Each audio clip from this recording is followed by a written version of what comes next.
Hi, friends. Coach Ali here. I am an insomnia and anxiety recovery coach and recently trained chronic pain coach with pain reprocessing therapy. I'm happy to be with you today, and I wanted to share something today that I think could be really helpful for our community. I hear this a lot, and I get this kind of scenario happen for so many during their recovery journey, myself included. So, the question here, why you're still not sleeping, even though you know all the things? And this is a really common piece of our recovery journey when we understand intellectually, cognitively, we get what's going on, we have all the education, and yet still there's not a big change happening in our symptoms, maybe, and also just in sleep or anxiety, hyperarousal, all of that, right? And so what's really helpful to know here and to understand is that when we have this cognitive understanding that we are safe, that's great because it does start with that, but it doesn't end with that. It's not the same as a felt sense of safety in the body. So more of an embodied knowing, what we often call in nervous system language, this felt sense of safety. And that is really what we're looking for and what we are wanting to experience as we go through this journey. And we do this by experiential learning and integration of all of the education that we have, right?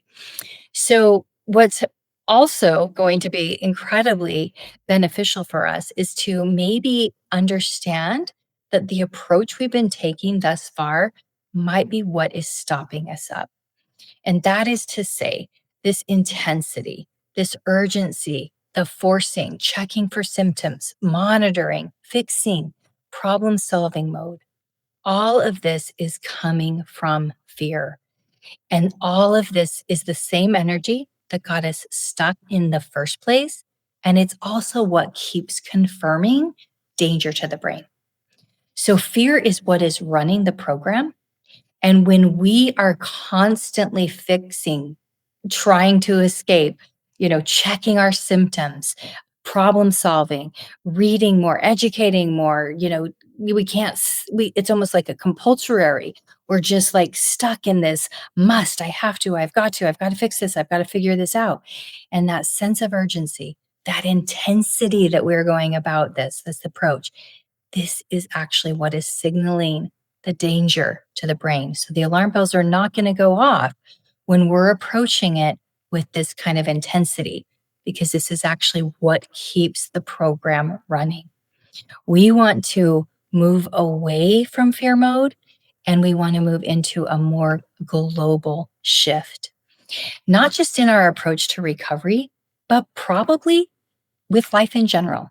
And this can make a big difference because so many times I see people that go through this kind of an experience tend to be high achievers, perfectionists. We hold ourselves to high standards, high expectations. There might be a sense of just really wanting to control life in general. We know that that is not serving us in a recovery journey. And actually, the whole bigger kind of philosophical um, ideas about a recovery journey are that we learn to lessen our need to control. We learn to be more comfortable with uncertainty. And we learn that we can release our attachment to the outcome as we don't have control over it anyway. These are the big global shifts that happen in a recovery journey, but they start in how we are not only just approaching our recovery itself, but possibly life itself. So that intensity, where can I see that within myself? This is where to start, is having an awareness that that energy is keeping me in a struggle. It's keeping that fear very much alive, very much fueling my suffering, and essentially. So what we want to understand here is that healing happens when we soften. Healing happens when there's an energy of lightness, of ease, of grace, of compassion, and kindness. This energy is actually what signals safety to my brain. This is what signals safety to my body. So the intensity keeps me in fear based thinking and keeps that program running, and the softening, the gentleness, that will return my nervous system to a state of homeostasis, of knowing I'm safe, of knowing I'm okay. So this is practiced by first having the awareness. I have to be aware and acknowledge where this is showing up for me, not just during recovery, but like I said, perhaps in a lot of areas in my life. What is the approach I take to life in general? Do I tend to have an intensity and want to control everything? This is one of the first places to look. If that is the case, having an awareness of that is how I can start to change it. So when you go through this journey, you're going to have many opportunities to to practice all of these things that you have learned on an intellectual level. When we take from these educational experiences that we've had and we've gleaned all of this information, we can find different tools that can be helpful. But if we start to use these tools from a place of fear, it will reinforce the fear. So the tools that we find that we're trying to fix the situation, get us out of the situation, you know, we're trying to micromanage every part of it. Again, this is just signaling danger to the brain.